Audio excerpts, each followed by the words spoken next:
So you select the date, you just click on create. For an event, you click event and you type the title. I'll say birthday. Okay, so you select the day of the birthday. So let me say it's let me use somebody's birthday now. Okay, so I've created the day, I've put the time.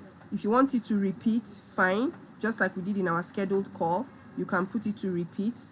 But mind you, it does not automatically create a conference call for you. You need to add it. So in case you're not using a conference call, you can just create the event and send it out. But if you want to add a conference call to it, you click on add video conferencing and it will add it up for you. Okay, then you can also add your guests. You can add your guests, so you invite them with their emails as usual.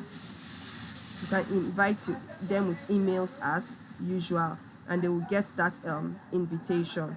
Okay, so once you're done, you click on save, and that's how to just create an event with your calendar. That's how to create an event with your calendar. So if we go to October 24th, can you see it here? 3 p.m. I'll just click on it, and this is our birthday event. If I want to share this link with people, I just copy the link and I can share it with anybody. Okay, so that's how to just create an event.